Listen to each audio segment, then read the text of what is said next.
Voilà, alors on a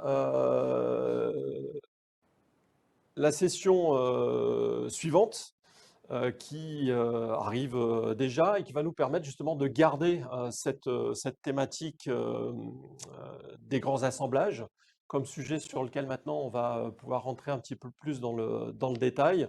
Donc SolidEdge, comme vous le savez, est extrêmement capable dans ce domaine-là avec énormément de fonctionnalités. Mais plus que les fonctionnalités, c'est une architecture produit. Donc c'est quelque chose qu'on va essayer de remettre en avant. Un certain nombre des fonctionnalités qu'on va vous présenter vont être des rappels des capacités qu'offre SolidEdge pour vous permettre d'avoir cet accompagnement à l'explosion de la complexité qu'on peut voir chez un grand nombre de clients, avec des jumeaux numériques qui sont de plus en plus sophistiqués, que vous soyez concepteur d'usine, concepteur de produits, comme les chantiers de l'Atlantique, avec un produit toujours plus adaptable et flexible pour vous accompagner dans ce mouvement-là. Mais tout d'abord, ce qu'on aimerait faire avec Eric, c'est définir ce qu'est un assemblage massif, parce que tout le monde n'a pas la même définition d'un grand assemblage. Donc en l'occurrence, vous pourriez être concepteur de produit et considérer qu'un assemblage, c'est 1 millier de pièces, ou au contraire d'une machine spéciale et considérer qu'un gros assemblage, c'est 10 000 pièces, ou travailler sur des produits beaucoup plus complexes, comme ici Placer Enterer, donc qui fait des équipements pour le ferroviaire. Bon, on a par exemple un autre client qui fait des tunneliers complets, où on va plutôt tutoyer les 100 000 composants. Ou au contraire, vous êtes un client comme en France, par exemple, la société Clecim qui travaille sur des usines entières où un équipement va peut-être faire 100 000 composants. Et donc, on peut très bien avoir aujourd'hui en nomenclature 1 million de composants. Voilà, donc à chacun sa définition. Pour autant, vous avez toujours un produit qui est capable de vous accompagner, qui est SolidEdge. Donc, on va le découvrir autour de 5 thématiques vignettes, on va dire. La première de ces vignettes, c'est comment on peut tirer parti des performances de SolidEdge. Et Eric, donc je te propose de nous en faire pas plus tard que tout de suite la Oui, démonstration. est-ce que est-ce que tu listes pas peut-être les différentes thématiques? Tu veux qu'on fasse des Alors, on peut, allers-retours? on peut faire ça, pardon, excuse-moi, Oui. effectivement. Donc, on va du coup dérouler 5 thématiques, comme je disais. Deuxième thématique, ce sera autour de la simplification des composants. C'est de vous présenter que, eh bien, travailler sur des assemblages massifs, c'est travailler avec le juste niveau de détail. Donc, Eric va nous en faire l'illustration. Dans une troisième thématique, on verra justement comment on exploite également ce juste niveau de détail, notamment dans les mises en plan. On aura un quatrième sujet de démonstration qui sera autour de en quoi la technologie synchrone va vous permettre justement d'avoir des performances dans le contexte de vos assemblages massifs de par l'édition directe dans le contexte de l'assemblage. Et puis on dira juste quelques mots pour conclure sur en quoi également les clients qui utilisent Teamcenter vont trouver un bénéfice à utiliser Teamcenter dans un contexte des assemblages massifs. Et C'est parfait. On y va, vu qu'on va traiter tous ces sujets euh, les uns après les autres.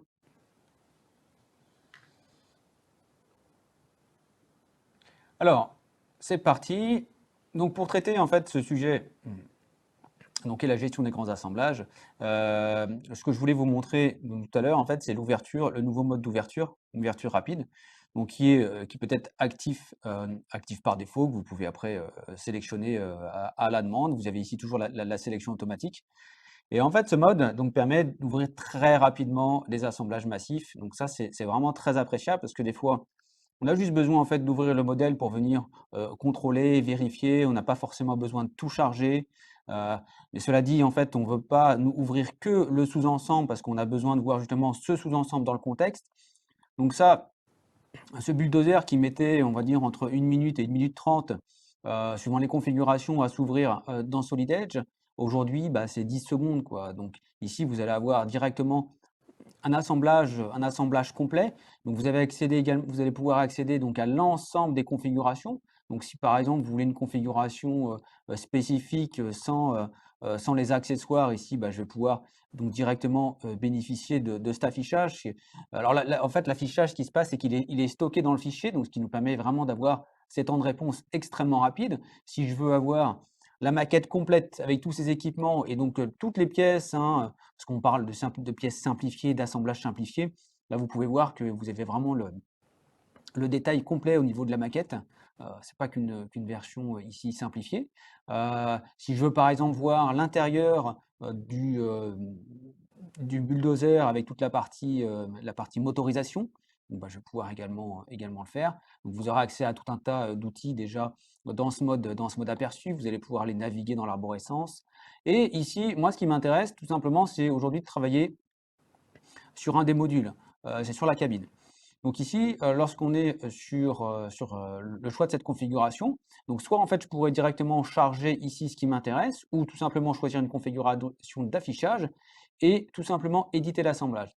Et là en fait ce qui va se passer, c'est que vu que dans ma règle d'ouverture, je lui ai demandé d'aller chercher les pièces simplifiées et les assemblages simplifiés, bah, automatiquement il va mettre la version simplifiée au niveau de l'assemblage. Après, en fait, à tout moment, je peux lui dire, en fait, dans mes options, est-ce que je veux travailler sur des éléments modélisés ou moi, je veux travailler pour l'instant que sur des pièces simplifiées parce que j'ai besoin juste d'avoir des éléments de contexte. Et du coup, après, je pourrais, alors soit par l'intermédiaire des configurations d'affichage affichées par la partie bâtie, d'accord, ou tout simplement par l'intermédiaire d'une recherche. Moi, je dois travailler sur le radiateur, donc qui est le 2189. Donc ici, bah, on fait une recherche directement sur le modèle. Et ici, le fait de cliquer dans l'arborescence, bon là c'est instantané parce que c'est un sous-ensemble qui est assez petit, mais je vais pouvoir directement cliquer ici et le système, en fait, on va même pas le voir, mais il va charger en fonction de mes besoins. Donc ici, alors on a une symbolique en fait qui nous dit on est sur un modèle qui est simplifié, donc à tout moment, bah, je peux aussi, si j'en ai besoin, tout simplement aller charger la version modélisée. Donc à ce moment-là, le système va venir charger tous les détails au niveau de ce radiateur. Et comme ça, bah, je vais pouvoir venir charger au fur et à mesure bah, les sous-ensembles et uniquement ce dont j'ai besoin. Je n'ai pas forcément besoin d'avoir des configurations d'affichage, parce qu'on sait que tout le monde n'utilise pas des configurations d'affichage, mais au fur et à mesure, du contexte dont vous avez besoin, on pourrait également utiliser les notions de zone pour savoir en fait tout ce qui est autour du radiateur pour pouvoir en fait travailler. Donc c'est vraiment un mode qui est extrêmement appréciable, qui va nous permettre vraiment d'ouvrir tout un tas d'assemblages extrêmement rapidement sans se poser la question est-ce que je suis vraiment sûr de l'ouvrir, est-ce que ça va pas être trop long, etc. Maintenant, en fait, ce que l'on va faire, c'est travailler, on parle de pièces simplifiées et d'assemblage simplifié. Donc, bah, le but, c'est de voir également comment est-ce que l'on obtient ces entités. Et l'idée aussi, c'est pas forcément d'y passer non plus beaucoup de temps. Euh, donc ici, je vais tout simplement aller au niveau du moteur. Donc j'ai déjà un certain nombre d'éléments. On voit forcément, on n'a pas forcément le détail de tous les éléments. Et ce que je vous propose, bah, c'est tout simplement de vous montrer comment est-ce que l'on va venir simplifier. Donc on va simplifier en fait une des pièces, un des carters. Donc je vais directement aller ouvrir ce carter pour vous montrer en fait en quelques opérations hein, comment est-ce que vous pouvez rapidement obtenir une pièce simplifiée. Donc là, ben, on a la pièce finale modélisée. Donc on voit, ben, on est sur une arborescence qui commence déjà à être assez complexe, d'accord. Et ici, vous pouvez tout simplement, avec un double clic, passer sur la version simplifiée. Donc là, il y a déjà une version simplifiée qui a été créée. Et moi, ce que je vous propose, en fait, bah, c'est de la créer avec vous. Alors, la simplification, tout dépend en fait du niveau de détail, hein. On peut y passer plus ou moins de temps. Moi, l'idée, c'est vraiment de vous montrer le concept. Donc ici, vous allez avoir un certain nombre de commandes.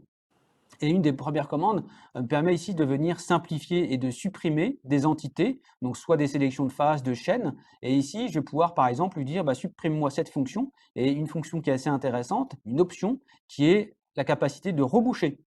Donc du coup, en fait, je viens tout simplement de sélectionner cette fonction et je la rebouche. Donc je peux du coup le faire étape par étape. Après, pour vous aider, vous allez avoir d'autres commandes ici, comme par exemple la sélection des perçages, hein. Souvent, on a pas mal de perçages sur ce type de pièce. Bah, je peux lui demander de sélectionner tel ou tel perçage pour pouvoir le supprimer, mais on peut utiliser également un mode opératoire dans lequel ici je vais lui indiquer bah, sélectionne-moi tous les perçages qui sont inférieurs à 20 mm. D'accord? Je valide et tous les perçages sont supprimés. Donc là, on enlève déjà pas mal de faces, hein, parce que c'est un peu le but de l'opération, de supprimer tout un tas de détails qui ne vont pas me servir pour comment l'insertion de ces pièces dans l'assemblage, sachant qu'à tout moment, si j'en ai besoin, bah, je peux changer l'état comme je vous l'ai montré tout à l'heure sur le radiateur. Et ici, dans cette dernière opération, j'ai tout simplement lui indiqué le fait de venir supprimer toute une zone. Et là, quand je supprime une zone, bah, je vais lui indiquer toute la partie intérieure de mon assemblage et le système, en fait, il va venir tout simplement reboucher la géométrie. Donc, il suffit par contre ici de prendre toutes les arêtes qui débouchent vers l'extérieur. En l'occurrence, on en a plusieurs sur ce modèle-là.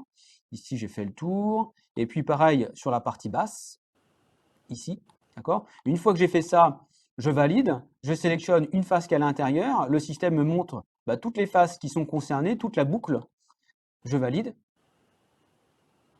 et j'ai ici un modèle qui a été rempli. Donc ça, c'est assez intéressant également pour un contexte, on n'y pense pas forcément tout le temps, mais dans un contexte de confidentialité des composants, vous pouvez également utiliser cet état-là. Et à tout moment, vous pourrez donc du coup demander en fait à Solid Edge d'afficher dans le contexte de l'assemblage, d'avoir la représentation modélisée ou la version simplifiée. Un simple double-clic ici, vous voyez, je suis sur la version modélisée, double-clic, donc il garde également le point de vue, j'ai la version simplifiée. Je vais vous montrer la même chose également, parce que c'est un petit peu différent dans un contexte d'assemblage. Donc je vais utiliser une autre partie de notre assemblage principal, et sur ce sous-ensemble, je vais vous montrer donc comment est-ce que l'on va faire tout simplement une simplification. Donc là, il y a un premier mode opératoire qui consiste déjà, par des outils simples d'utilisation, de sélectionner des composants de petite taille. Pourquoi? Parce que dans cette version simplifiée, il y a tout un tas de petites géométries qui ne m'intéressent pas. Et donc par l'intermédiaire de la commande qui va vous permettre de sélectionner par critère de taille, vous allez pouvoir, ici au fur et à mesure que je vais augmenter l'incrément, sélectionner tout un tas de composants qui ne sont pas forcément nécessaires. Donc là, ici, j'ai déjà sélectionné, l'air de rien, 49 pièces sur ce sous-ensemble. Donc pour l'instant, elles sont juste sélectionnées. Je peux à tout moment lui dire, ouais, mais celle-ci, je voudrais quand même bien la garder parce que j'en ai besoin. Et puis ici, tout simplement les masquer. Et ça, c'est la première étape pour pouvoir faire la version simplifiée. Maintenant, je vais tout simplement aller dans l'environnement pour simplifier l'entité. Ici, je vais lui demander, par l'intermédiaire d'une commande, on a encore récemment et quelques versions simplifié cette partie.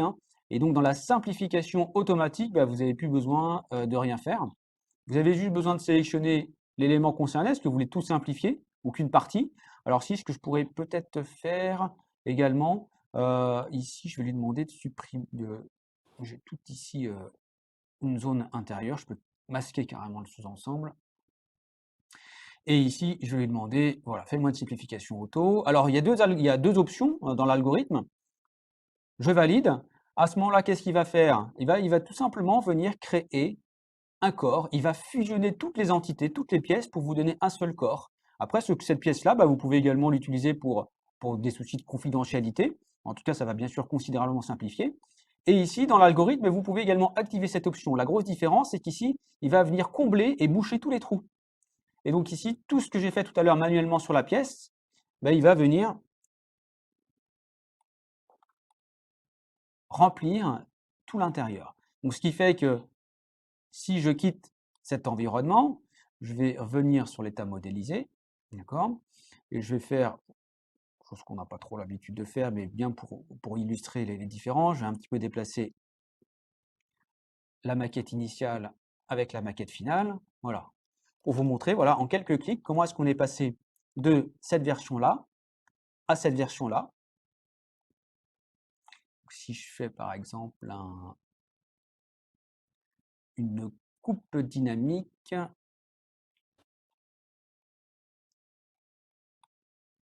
on va faire une petite coupe pour aller se balader à l'intérieur. Donc on voit bien que j'ai ici la version initiale et la version complètement remplie. Donc là, l'idée, c'est vraiment d'y passer très peu de temps.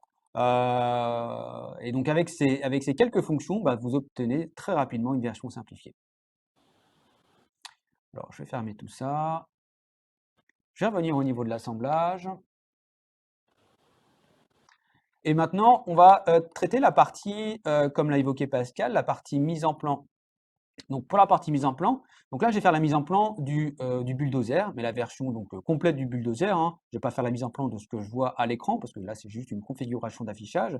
Donc je vais utiliser en fait ici un modèle prédéfini, on appelle ça en fait un modèle quick sheet, dans lequel je vais demander, vu que je fais souvent la mise en plan de ce type de véhicule, de me faire 4 vues. Donc à ce moment-là, il suffit de créer une mise en plan type et puis lui dire fais-moi la vue de face, la vue de gauche, la vue de dessus et une vue de perspective éventuellement. On pourrait lui demander crée-moi également une nomenclature. Là, en fait, on voit en bas qu'il en est déjà en train de créer la troisième et la quatrième vue. Et là, du coup, on va obtenir donc directement notre mise en plan. Donc, bien sûr, hein, on est joueur, donc on a mis carrément une vue isométrique. Hein, c'est pas forcément ce qu'on fait tout le temps sur ce type d'assemblage. Alors, c'est vrai que je ne vous l'ai pas montré, je ne pense pas encore à tout, hein, des petits oublis, mais je voulais vous montrer les statistiques ici. Donc, les statistiques permettent de voir, en fait, comme disait Pascal, de quoi on parle au niveau d'un assemblage. Là, on est sur un assemblage sur lequel on est sur 11 000 composants. Donc c'est déjà une belle bête, hein. En tout, hein, on est déjà sur plus de 2 gigas de données. Mais c'est pas pour autant que dans Solid Edge, surtout dans la partie mise en plan, vous allez être pénalisé. C'est-à-dire que dans la partie mise en plan, tout ce que vous voyez en fait, c'est pas la maquette 3D, c'est vraiment du trait. D'accord? Donc ce qui va nous permettre très rapidement de pouvoir, je sais pas, par exemple, faire un copier-coller, des choses très basiques, hein. Voilà, je pourrais créer une deuxième vue. Tout ça, c'est du trait, donc pour lui, c'est extrêmement simple, c'est extrêmement rapide. Maintenant, ici, on lui a demandé, comme on l'a créé au niveau de l'assemblage des notions de pièces simplifiées et d'assemblage simplifié, dans un premier temps, en fait, on n'a pas forcément besoin de tout le détail. Et ça, en tant qu'utilisateur, vous allez pouvoir contrôler exactement ce dont vous avez besoin. Et ici, en fait, ce que je vais faire, je vais créer donc une vue de détail. Cette vue de détail, bah, elle va couvrir en fait un certain nombre d'entités. D'accord? Je vais la placer juste en dessous. Et ici, cette vue de détail, donc qui est une vue indépendante, on a les notions en fait de vue liée. Donc à ce moment-là, le système va gérer exactement le même affichage ici au niveau du détail et de la vue. Mais vous avez la possibilité, si vous créez une vue indépendante, de pouvoir ici, sur cette vue-là en particulier, créer un niveau de détail différent. Et ici, en l'occurrence, sur cette vue-là, je vais lui demander de ne plus voir, alors, plutôt de voir les pièces simplifiées et les assemblages modélisés et les pièces modélisées. Je vais y arriver. Et en fait, on va du coup bien voir la différence entre la vue initiale, dans lequel ici, bah, on a par exemple, on n'a pas toute la partie quincaillerie, on n'a pas forcément l'affichage de toutes les arêtes. Là, on a sur cette pièce de Carter une pièce qui est relativement simplifiée, versus la pièce, le rendu final avec l'ensemble des arêtes. Ce que je vous montrerai également juste après, bah, c'est également la possibilité donc, de rapidement venir coter la géométrie. Et souvent, les personnes qui me disent oui, des fois, ça peut être un peu long dans certains systèmes de venir ne serait-ce que créer une dimension. Donc là, vous allez voir que vu que tout ce que vous voyez, en fait, c'est des entités, c'est du trait, bah, ça va extrêmement, extrêmement vite. Donc ici, si je déplace un petit peu la vue. Donc on voit bien hein, ici, hein, entre une vue, alors je vais essayer de zoomer pour bien vous voyez. Hein, ici, hein, j'ai quelque chose d'assez assez simplifié. Et par contre, cette vue-là, j'ai vraiment donc, tout le détail, avec même les arêtes tangentes qui ont été chargées. Et ça, vous avez un contrôle complet. Hein. Donc à tout moment, bah, cette vue-là, vous pourriez également lui dire, bah, maintenant j'ai besoin de venir créer une vue complètement détaillée avec toutes les pièces modélisées. Donc ça, vous pouvez le basculer extrêmement, extrêmement rapidement. Donc là, je vais pouvoir, comme je vous le disais précédemment, rajouter tout tas d'informations. Hein. C'est vraiment, bah, y a pas de, c'est vraiment instantané. Ce que je voulais vous montrer également, parce que quand on parle de mise en plan, bah, on va également parler d'enregistrement. Donc cette mise en plan, bah, je vais l'enregistrer. Et donc l'idée, c'est également après de voir comment ça se passe pour l'ouverture. Donc vous allez avoir également des outils, des options qui vont vous permettre de pouvoir faire rapidement ces manipulations d'ouverture, etc. Donc je vais laisser finir son enregistrement. Dans l'ouverture des mises en plan, c'est pareil, hein, on aurait un mode un peu, comment on appelle le mode dans lequel on va désactiver les vues, donc qui va nous permettre d'avoir un chargement extrêmement, extrêmement rapide. Donc je vais le fermer.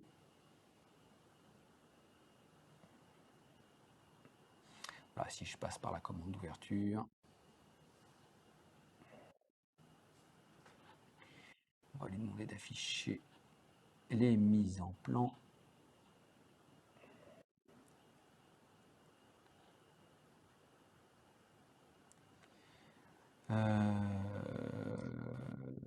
Ma mise en plan, où est-ce que je l'ai mise?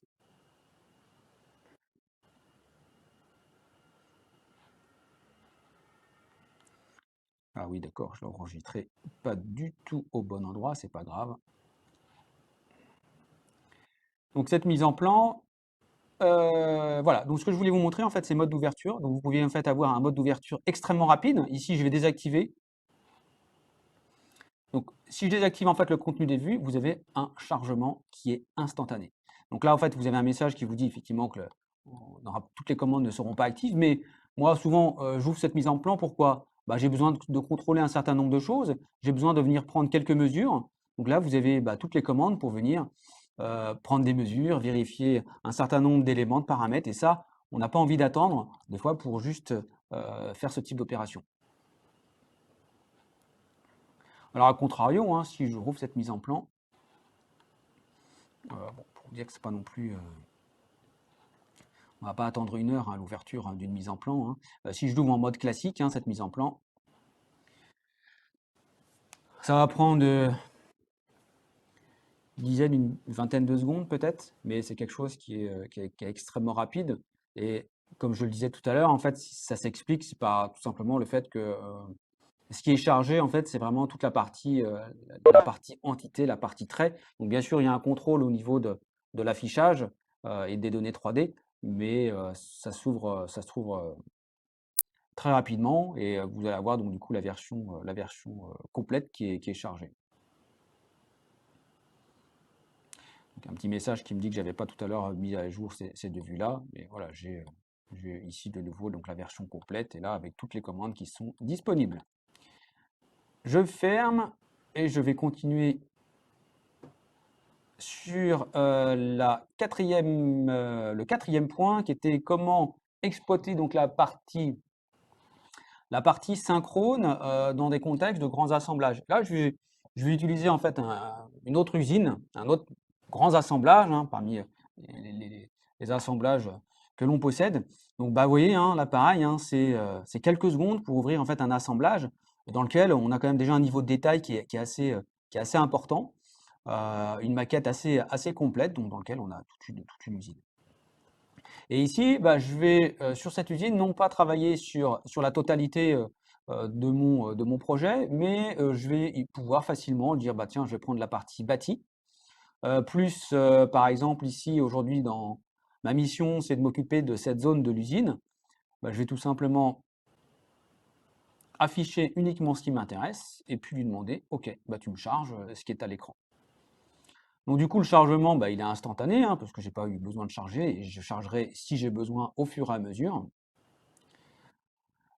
Ici, ce que je vais également lui demander, c'est peut-être d'enlever la perspective, parce que pour travailler, c'est joli la perspective, mais pour travailler, c'est pas toujours bien. Donc ici, en fait, on a un premier réservoir. Ce premier réservoir, on a une version simplifiée. Si j'ai besoin, parce que je travaille dessus, de retrouver une version modélisée, je peux y accéder également par l'intermédiaire du menu contextuel et retrouver ici la version complète. Donc on le voit très rapidement, en fait, il charge ce dont il a besoin de charger.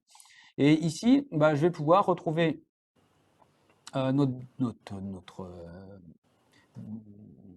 assemblage. Et souvent, en fait, ce que l'on a besoin, c'est de venir un peu préparer le travail. Donc, on peut utiliser des commandes classiques pour pouvoir faire des placements avec des distances. Mais ici, je vais tout simplement utiliser le compas. Je vais utiliser également la touche contrôle au clavier pour lui dire, voilà, je veux dupliquer un réservoir et je veux que tu le places à 7 mètres. Donc, c'est extrêmement rapide. Ici, ce que maintenant j'ai besoin, c'est de venir insérer une passerelle. Cette passerelle, en fait, va me permettre d'accéder en fait aux zones de maintenance au niveau de mes deux cubes. Donc, de la même manière, je vais tout simplement ici venir dans mon assemblage récupérer un sous-ensemble. Alors, ce sous-ensemble, il va falloir le positionner. Donc, pour le positionner, je peux utiliser un mode d'utilisation un peu hybride dans lequel je vais utiliser des relations. Donc, je vais lui dire, OK, tu t'appuies sur le sol. Je vais peut-être lui dire que cette partie avant va se mettre ici alignée. Donc, je n'ai plus qu'un degré de liberté pour positionner ma plateforme. Et ici, je vais lui dire, tiens, on va peut-être se mettre à 1 mètre. Et on va lui dire entre cette face-là, hop là, j'ai un mur, hop, et cette face-là, ok. Donc on a déterminé une distance d'1 mètre. Elle est pas mal. Maintenant, en fait, on voit que cette plateforme, elle n'est pas forcément dimensionnée pour mon environnement. Donc là, en fait, un utilisateur, classiquement, qu'est-ce qu'il pourrait faire? Il pourrait aller éditer la pièce. Alors là, en l'occurrence, c'est un assemblage. Prendre les mesures déjà peut-être au niveau de l'assemblage pour pouvoir du coup dimensionner correctement. Justement, tout l'intérêt avec cette partie synchrone de Solid Edge, c'est cette capacité d'être dans un contexte d'assemblage, éditer et d'éditer en simultané tout un tas d'éléments. Et ici, je vais changer en fait ma priorité. Je vais lui demander d'être en priorité face. À ce moment-là, le système va comprendre que dans ma boîte englobante, il va sélectionner donc toutes les faces. Ça veut dire quoi? Ça veut dire qu'il va comprendre dans son algorithme deux types de choses.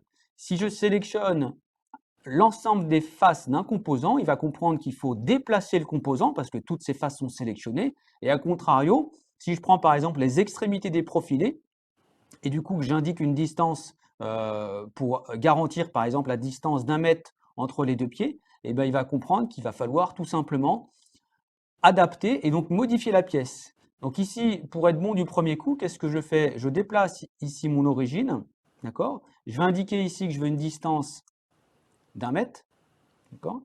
Et maintenant, je vais tout simplement venir déplacer de la distance que je ne vais même pas me préoccuper pour être tout simplement connecté sur ce point. On pourrait faire un petit contrôle pour voir si j'ai bien travaillé, si je suis bien sur ma distance d'1 mètre. Je suis bien effectivement à 1 mètre. Et donc du coup ici, qu'est-ce qui s'est passé? Ma plateforme, elle s'est automatiquement adaptée, elle s'est mise à jour. Et ici, je vais faire la même chose au niveau de sa longueur. J'ai besoin ici d'avoir une plateforme un peu plus grande. Donc je vais tout simplement, par une simple boîte englobante, sélectionner la zone et indiquer. On va rajouter, alors là, je sais pas, à combien on est quand on est ici? 5 mètres, ce serait pas mal. Et là, donc du coup, j'ai ma plateforme qui va automatiquement être adaptée aux besoins. Peut-être pour terminer, ici, au niveau de la passerelle pour la partie, pour aller dans cette zone de l'usine, pas forcément bien aligné en fait au niveau de mon garde-corps et de la porte. Là, aussi facilement, je vais sélectionner la face, l'ensemble des faces. Je vais indiquer tout simplement une direction, un point. Et en quelques clics ici, je vais tout simplement aligner. Donc je positionne hop, mon point de départ, je vais l'aligner avec ça.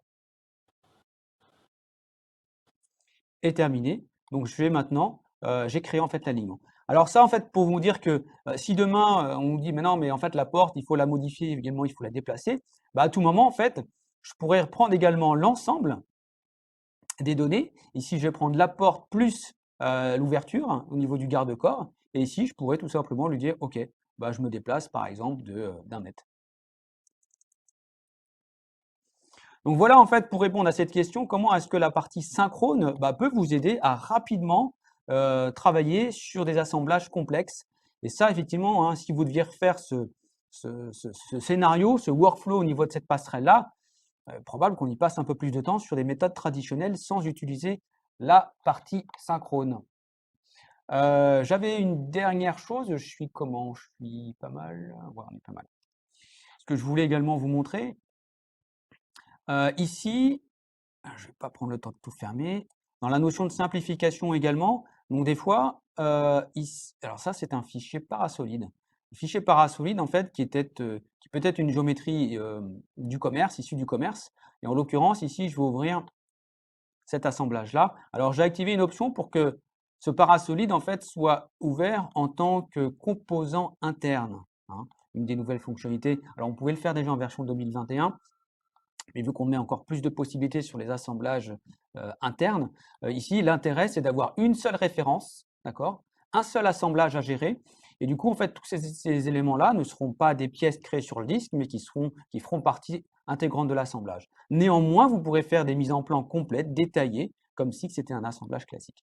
Et alors, ce qui nous gêne en fait sur ces éléments du commerce, des fois, donc ici sur ce collier de chez Stoff, bah, on a la partie fonctionnelle du collier, mais on a également un petit peu de pub. Et ici, bah, on a tout un tas de, comme ça arrive assez souvent, de logos. Et ça peut tout de suite être pénalisant. Typiquement, en fait, ce type de collier, si je l'utilise 10, 20, 30 fois, 100 fois dans un assemblage, bah, vous imaginez, en fait, ici, vous avez quand même un nombre de faces assez conséquente. Avec les outils synchrones, une simple boîte englobante, je vais sélectionner assez grossièrement en fait les différents logos. Et ici, je vais directement pouvoir supprimer l'ensemble de ces logos.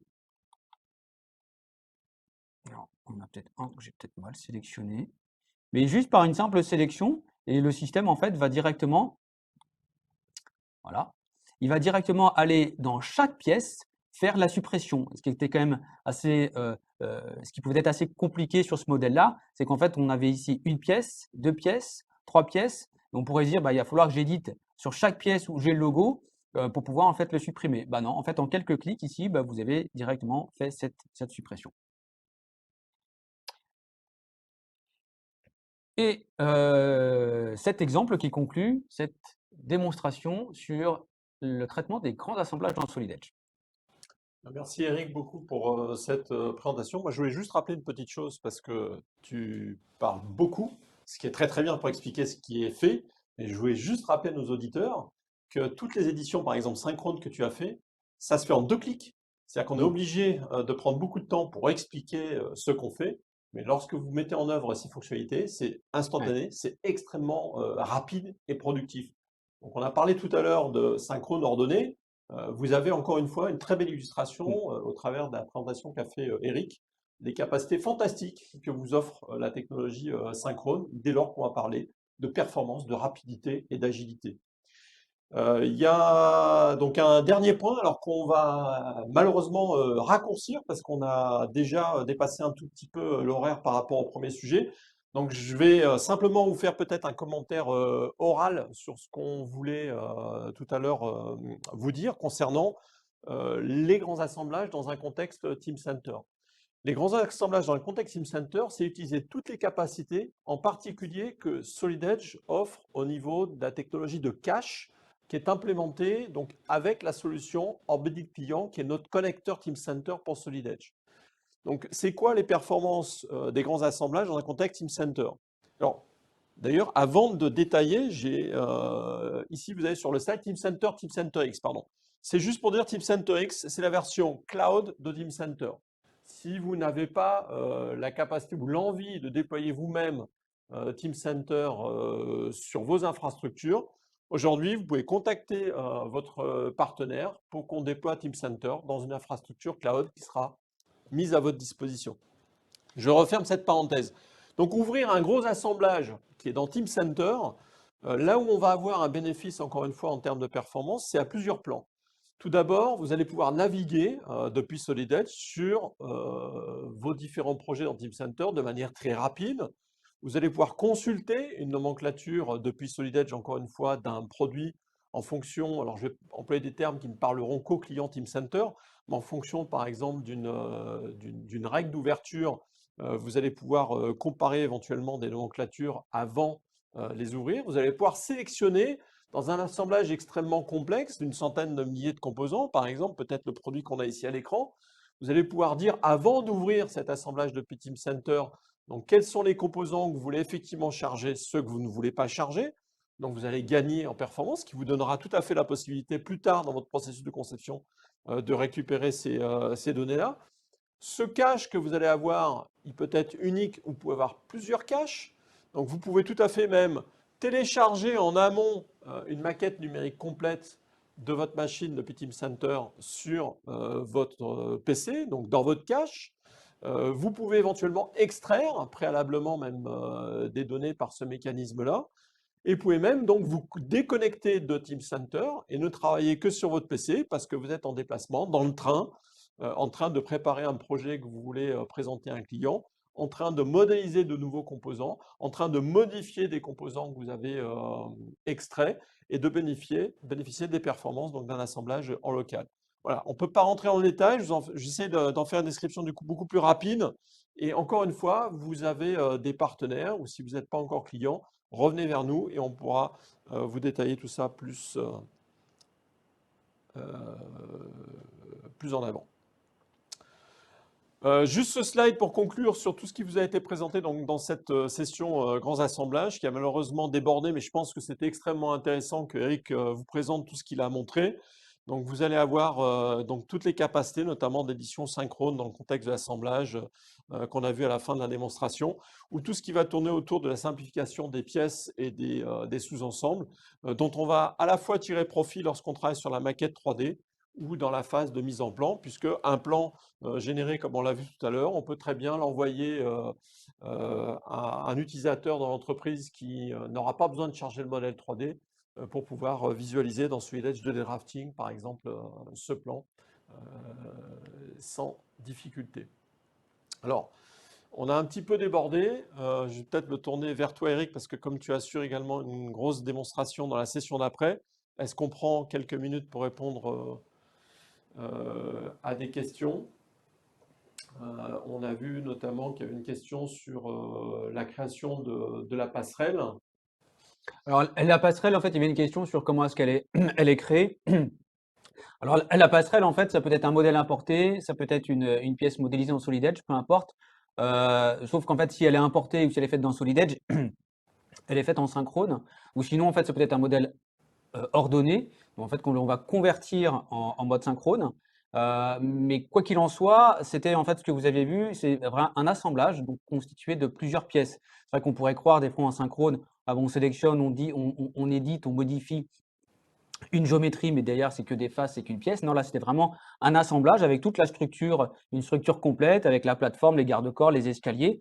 Et de la même manière, vous allez faire juste par une simple boîte englobante. Comme je l'expliquais tout à l'heure, dans la boîte englobante, l'algorithme, en fait, comprend deux cas de figure. Si je sélectionne la totalité des faces d'une pièce, à ce moment-là, le système, en fait, comprend, si toutes les faces sont sélectionnées, qu'il faut déplacer le composant. Et si, par contre, certaines faces partiellement d'un composant sont sélectionnées, comme sur les profilés, les extrémités des profilés sont sélectionnées, à ce moment-là, le système comprend qu'il va falloir adapter et donc il va étirer la pièce. C'est pour ça qu'en fait, on avait des fois on a l'impression que c'est un petit peu magique, mais c'est aussi simple que ça. Une boîte englobante sur la zone, on pourrait étirer une machine comme j'ai étiré tout simplement une passerelle pour ajouter 1 mètre, 2 mètres, aussi facilement que ça.